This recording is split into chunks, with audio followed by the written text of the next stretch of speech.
अब तो कंपनी धीरे धीरे बंद हो रहा बड़ी सा 3-4 बजे भोर में जब नचनिया समयना वाला प्रोग्राम में थिएटर में थाक जाती सा तो डांस कैसे कर ली सा जब पुरस्कार के देला वो भोर में तो ऊपर लेडीज लचका गई सा जोकर कैसे भाष फड़कावे कैसे पहले शुक्रिया अदा हुई चली जाता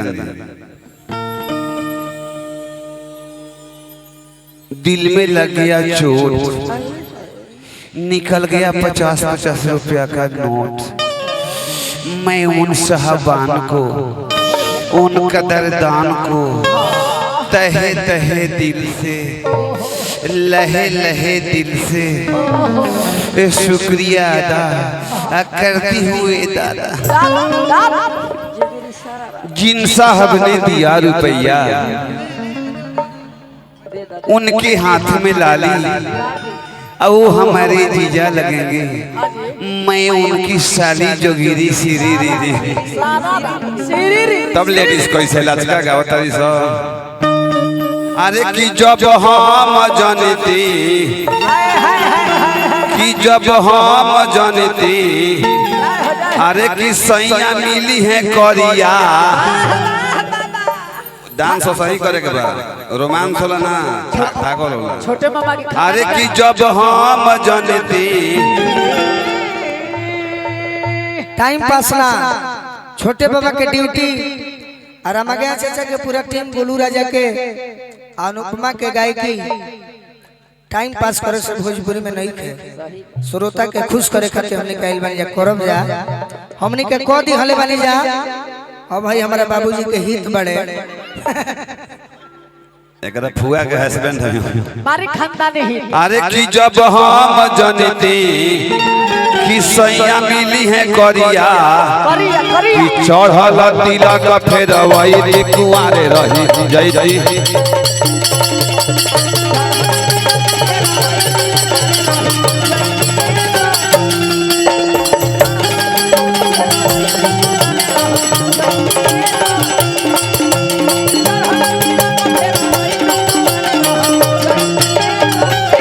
अरे कुआरे रही जाइए सखी अरे कि कुआरे रही जाइए सखी अरे कि नैहर में खूब कोड़वाई कुआरे रही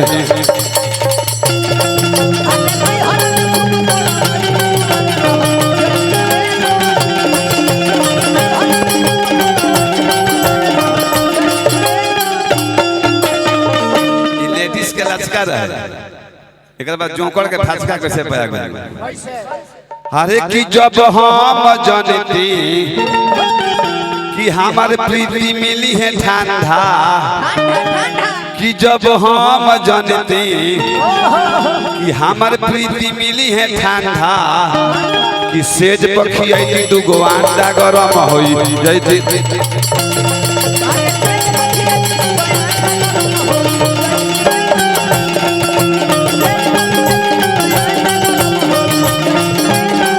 गरम होई जइए सखी गरम होई जइए सखी इसे पखी आई दुगो अंडा गरम होई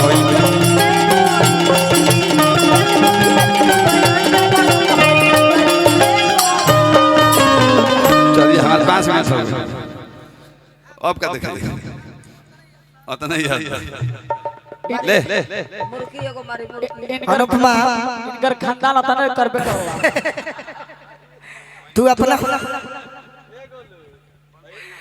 तू अपना से अनाउंस कर के कुछ और दिखावत से कनी दे दो सूरज माई भैया कुछ नया नहीं नहीं ये गलत बात है आइए कुछ नया हो जाए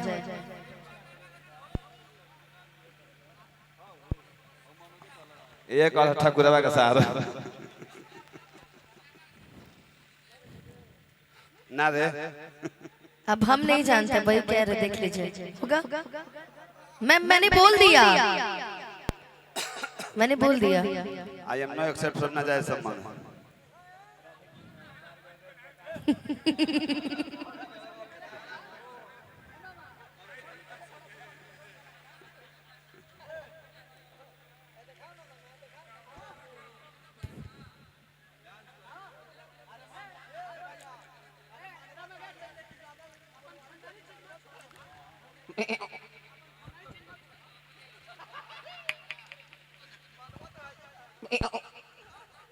का रे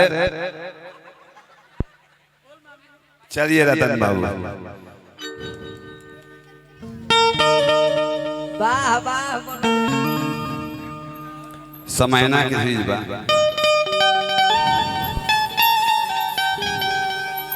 लेडीज लोग पहले दूल्हा के माला डाले लोग जाते रहे सेहरा वाला माला उहे 20 बरिस पुरान फकड़ल माला बक्सा में के आ निकाल के लोग माला डाले जब जाई तो सेहरा कैसे गावत है तो सेहरा गावत है कि दुल्हे का सेहरा सुहाना लगता है ये तो पाकिस्तानी सेहरा हिंदुस्तान का ना है हिंदुस्तान का सेहरा सुना अरे गुथे फुल नूर का सेहरा अरे की गुथे फुल नूर का सेहरा की मुबारक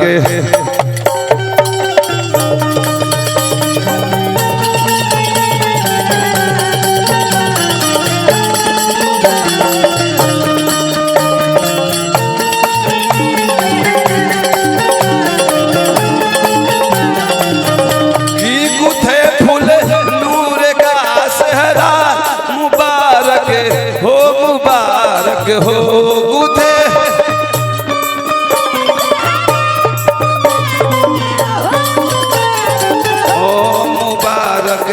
हो मुबारक हो गुथे फुल नूर का सेहरा मुबारक हो मुबारक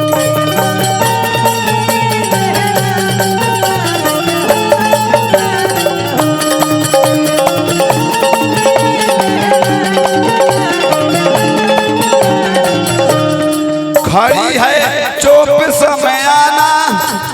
देखिए अध्यक्ष इंद्रमणि जी की तरफ से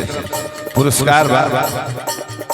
बहुत बहुत हार्दिक अभिनंदन बा तहे तहे दिल से लहे लहे दिल से शुक्रिया अदा बा की गड़ी है सुन गड़ी है चौप समय आना बिछी है मखमली चादर बिछी है मखमली चादर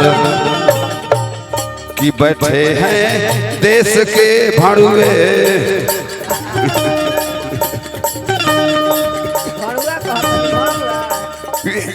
की गड़ी है चौप समय आना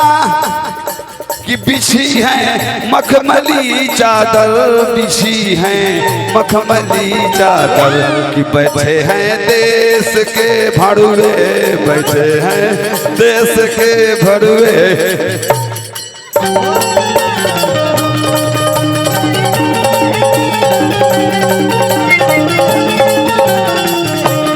देश के भड़ुए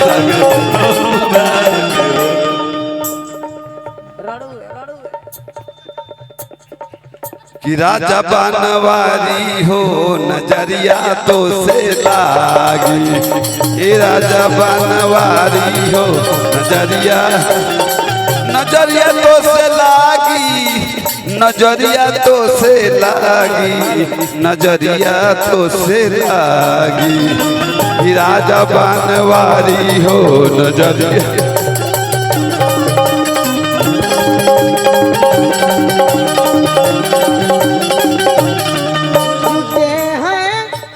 भोजपुर का भड़ुआ खानदानी खानदानी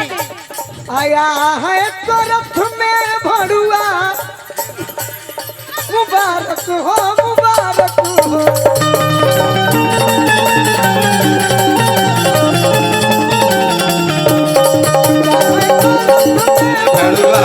हो मुबारक हो जुटे हैं देश के भड़ुए मुबारक आया है प्रोफेसर का भड़ुआ आया है हरेंद्र का भड़ुआ मुबारक हो मुबारक हो मुबारक हो देश के भड़ुए मुबारक हो मुबारक हो चला समाप्त। इसका 100 रुपए पे कितना गवाई जो इसका खानदानी गाना खत्म। तोर खानदानी कौन है बोल हैं बोल ते बोल ते बोल। हट हट सीट छोड़ आ बैठ। जो नावाडी छीछा लेदर छीछा ले। चलिए 5.5 लगाइए 5.5। अनिल भैया यानी जमावा अब कुछ गीत गौनई हो जाए ओकर बाद अनुपमा के बड़ी दूर जाए के बाद और समय के अनुसार कुछ गीत हम सुना दी ताकि 5.5